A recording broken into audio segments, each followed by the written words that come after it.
Tenemos el gusto de entrevistar al doctor Horacio Ayala Vela, persona muy querida para el Instituto Colombiano de Derecho Tributario, director de Impuestos Nacionales y un profundo conocedor de la temática de las finanzas públicas y de las leyes tributarias, la historia de las leyes tributarias.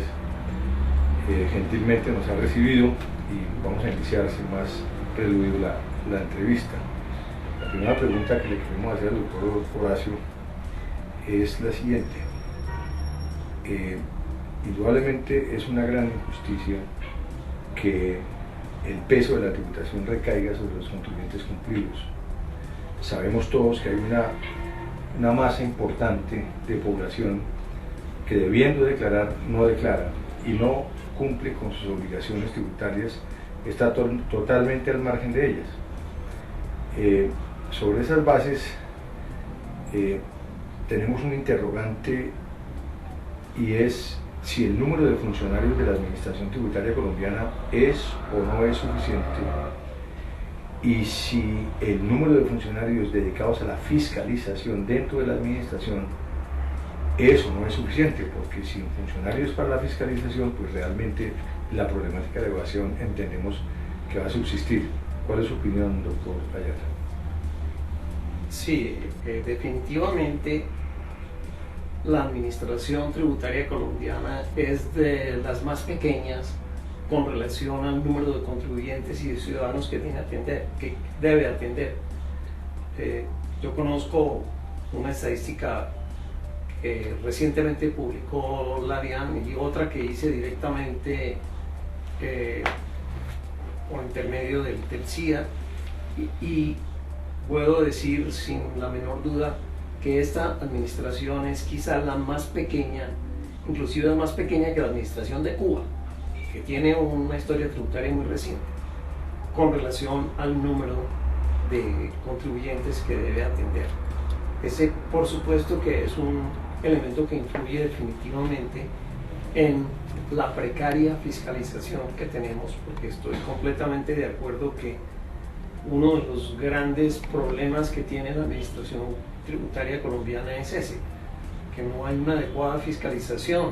La fiscalización está muy limitada, y es no solo porque no hay suficientes funcionarios, sino porque no se ha logrado una especialización en materia de fiscalización, como recomiendan los expertos en la administración tributaria en el mundo entero. Hay que hacer fiscalización a nivel de los diferentes sectores de la economía, y por supuesto para eso no solo se necesita un número suficiente, sino una preparación adecuada, una especialización en las distintas áreas. Ya, asumiendo que Colombia tiene 45 millones de habitantes, ¿cuál debería ser el número ideal de funcionarios de la administración tributaria? Pues las cifras que conocí estaban entre 8 y 9 mil funcionarios de impuestos en Colombia, y por supuesto que esto incluye la atención de las otras dos áreas diferentes a la tributación, como son las aduanas y el control de cambios. Si nos atenemos a lo que aparece en las estadísticas internacionales, yo diría que Colombia no debería tener menos de 15 o 18 mil funcionarios de impuestos. Como pueden ver, este problema es gravísimo. Una segunda pregunta, doctor Ayala, es la siguiente. Hay una frase que ya todos nos la sabemos, los que estamos en esta ley tributaria: no hay nada más permanente que un impuesto transitorio. Sabemos que Colombia tiene unos requerimientos financieros importantes ahora con motivo del proceso de paz y además de los compromisos del gobierno con varios sectores como el educativo, el sector agrario y el de salud. Pero por otro lado, hay una regla fiscal que lo compromete a bajar el déficit fiscal a menos de un punto en los años 20 de este siglo, y bajar el endeudamiento público del 36% del PIB actual a un 4%. En medio de semejante panorama, ¿sí será posible que los impuestos transitorios de verdad sean transitorios como se ha anunciado en las leyes que los establecen? No, estoy convencido que no, que el Estado necesita muchos más recursos, pero pues yo diría que no es solamente que los impuestos que se dice transitorios sean de carácter permanente, porque pues no podríamos afirmar que esos impuestos deben permanecer porque técnicamente no son convenientes.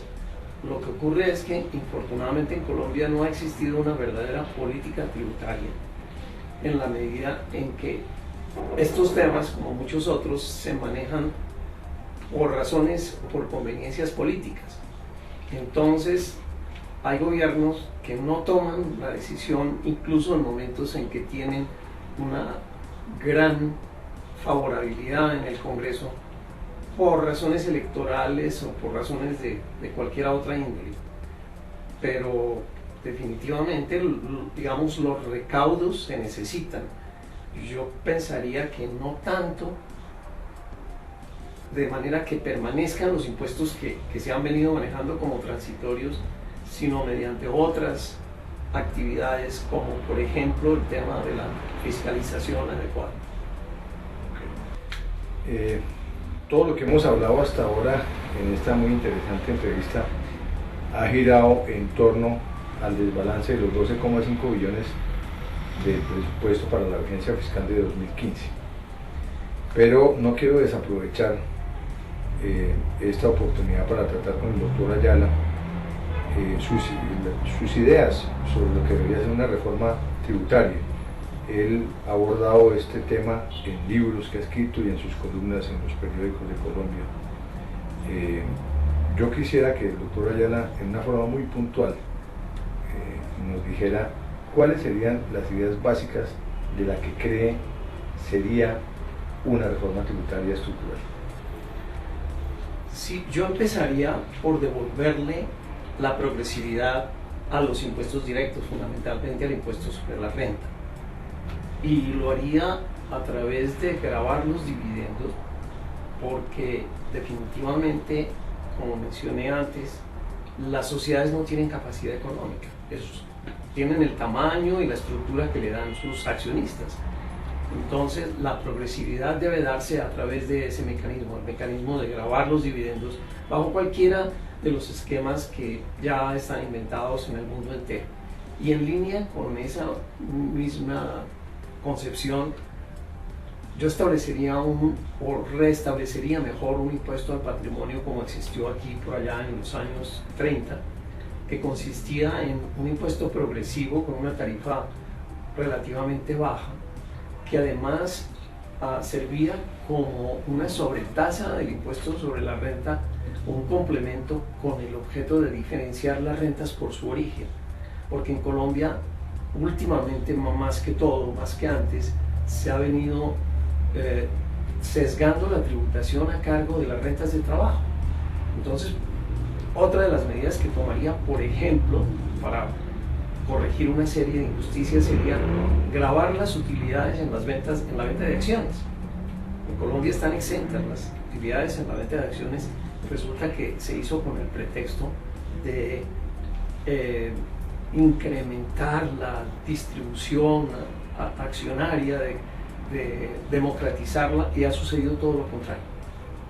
Es decir, el efecto de la medida ha sido completamente nulo, pero sin embargo una persona que vende títulos puede terminar con un impuesto en cero, y una persona que trabaja 10 o 12 horas diarias paga una tarifa de impuesto relativamente alta. Yo diría que las rentas de trabajo en este país son las rentas que tributan más en relación con el valor de los ingresos brutos. Creo que esto no tiene la menor discusión, a pesar de que se muestran otras estadísticas. Otro aspecto que me parece que es absolutamente indispensable es racionalizar la tributación de la inversión extranjera. Nosotros muchas veces hemos visto cómo los gobiernos toman la vía que la misma OECD dice que es la vía favorita de los países en desarrollo, que consiste en exonerar las rentas de los inversionistas extranjeros, porque con ello se atrae la inversión. Pues resulta que se ha mostrado que, primero, que eso no es cierto, y segundo, que muchas veces los propios inversionistas no son los que reciben el beneficio sino que el beneficio se traslada a los fiscos de sus respectivos países, porque ellos terminan pagando impuestos en su país que no pagan en Colombia. Y por ejemplo, hay un caso que lo estamos mirando hoy, porque nos lo está mostrando el gobierno, dice que se busca gravar las propiedades de los colombianos en el exterior. Pero mi pregunta es, ¿y por qué no se graban los bienes que están en el país? Hay una cantidad de bienes que están en el país, muchos de propiedad de inversionistas colombianos, pero que están a nombre de sucursales de sociedades de paraísos fiscales, o que son de extranjeros, pero está la inversión en Colombia a través de paraísos fiscales. Y por una norma que los exonera de la declaración de renta, no están pagando impuesto de renta ni tampoco impuesto de patrimonio. Entonces estamos buscando el enfermo afuera, cuando realmente lo tenemos aquí. Es mucho más fácil fiscalizar los bienes que están ubicados en el país que ir a buscarlos de fuera. Ese tipo de cosas me parece que son las que debería tratar una reforma tributaria integral, pero analizando los casos sin la preocupación de que vamos a terminar marcados por gravar la inversión extranjera.